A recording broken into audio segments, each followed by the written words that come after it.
അഞ്ജന അനിൽകുമാർ നമുക്കൊപ്പം ചേരുന്നുണ്ട്. അഞ്ജന അനിൽകുമാർ, ഈ സീപോർട്ട് എയർപോർട്ട് റോഡ് റീലുകളുടെയൊക്കെ ഒരു പ്രധാനപ്പെട്ട സ്പോട്ടാണ് അല്ലേ? എനിക്ക് 2 മരണങ്ങളാണ് അടുത്തടുത്തിടെ റിപ്പോർട്ട് ചെയ്യപ്പെടേണ്ടി വന്നത്. റോഡിന്റെ ഒരു പക്ഷേ നല്ല റോഡ് കാണുമ്പോൾ അറിയാതെ റീൽസ് എടുക്കാൻ തോന്നും അല്ലേ അനിൽകുമാർ?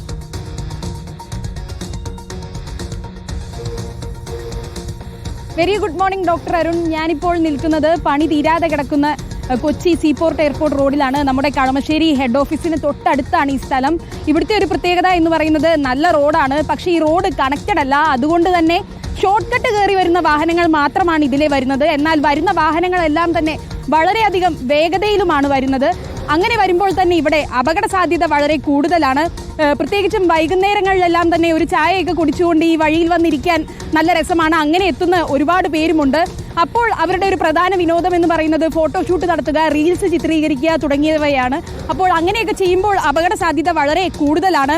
പിന്നെയുള്ള മറ്റൊരു പ്രശ്നം എന്ന് പറയുന്നത് നല്ല റോഡായതുകൊണ്ട് തന്നെ ബൈക്ക് സ്റ്റണ്ട് ചെയ്യാനും അങ്ങനെയുള്ള വീഡിയോകൾ ചിത്രീകരിക്കാനും എല്ലാം തന്നെ യുവാക്കൾ എത്താറുണ്ട്.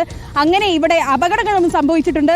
കഴിഞ്ഞ കുറച്ച് മാസങ്ങളിലെ കണക്കെടുത്താൽ മാത്രമാണ് 2 മരണം. എന്നാൽ ഒരു വർഷത്തെ കണക്കെടുക്കുകയാണെങ്കിൽ ചുരുങ്ങിയത് 5 മരണമെങ്കിലും ഈ റോഡിൽ ഉണ്ടായിട്ടുണ്ട്. അത്രയേറെ അപകട സാധ്യതയുള്ള ഒരു റോഡാണ് ഇവിടെ. അതുകൊണ്ട് തന്നെ അപകട സാധ്യത മുന്നറിയിപ്പുകൾ അറിയിച്ചുകൊണ്ടുള്ള ബോർഡുകളെല്ലാം തന്നെ സ്ഥാപിച്ചിട്ടുണ്ട്.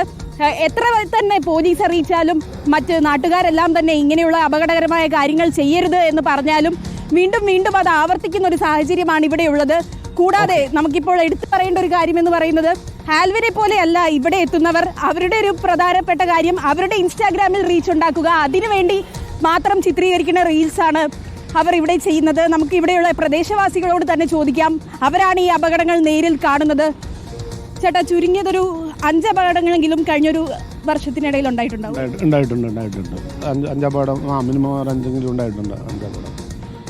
പിന്നെ ഈ റോഡിൽ ഇപ്പോൾ ഈ ഇടക്കാലമായിട്ട് ഇപ്പോൾ ഈ വെഹിക്കിൾ ഡിപ്പാർട്ട്മെൻറ്റിൻ്റെ റോഡ് ടെസ്റ്റ് എല്ലാം നടക്കുന്ന കാരണം ഇപ്പോൾ കുറേ സമാധാനമുണ്ട്. അല്ലെങ്കിൽ കുട്ടികളുടെ ഈ റീൽസ് എടുക്കലും പിന്നെ ബൈക്ക് റേസിങ്ങും ആയിരുന്നു.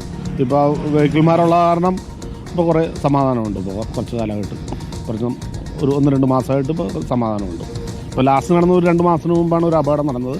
അത് ഈ റോഡിൻ്റെ 2 വശവും പാടമായതുകൊണ്ട് ഈ പോത്ത് കന്നുകാലികൾ റോഡ് രാത്രി കാലങ്ങളിൽ കന്നുകാലി റോഡ് ക്രോസ് ചെയ്യുന്ന സമയത്താണ് ഈ കുട്ടികൾ റേസിങ് നടത്തിക്കൊണ്ടിരുന്നത്. പക്ഷേ ഇപ്പോൾ ഈ വെഹിക്കിൾ ഡിപ്പാർട്ട്മെൻറ്റ് ഇപ്പോൾ സ്ഥിരം ഈ റോഡിലുണ്ട് ഉള്ള കാരണം ഇപ്പോൾ ഒരു മാസമായിട്ട് കുറേ സമാധാനമുണ്ട്. അരുൺ, അങ്ങനെയാണ് ഈ റോഡിൽ രാത്രിയാകുമ്പോൾ പശുവും പോത്തുമെല്ലാം ഇറങ്ങുന്ന ഒരു സാഹചര്യമുണ്ട്. കുറച്ച് മാസങ്ങൾക്ക് മുൻപ് ഒരു പയ്യൻ മരിച്ചത് അങ്ങനെയാണ്. ബൈക്ക് ചെന്ന് പോത്തിലിടിക്കുകയായിരുന്നു. മറ്റൊരു പയ്യൻ ഇപ്പോഴും ഗുരുതരമായ അവസ്ഥയിൽ ആസ്റ്റർ മെഡിസിറ്റിയിൽ തുടരുകയാണ്. ഇവിടെ വെച്ചുണ്ടായ അപകടമാണ്. അങ്ങനെ അപകടങ്ങൾക്ക് ഒട്ടും പന്നമില്ലാത്ത ഒരു റോഡ് തന്നെയാണ്.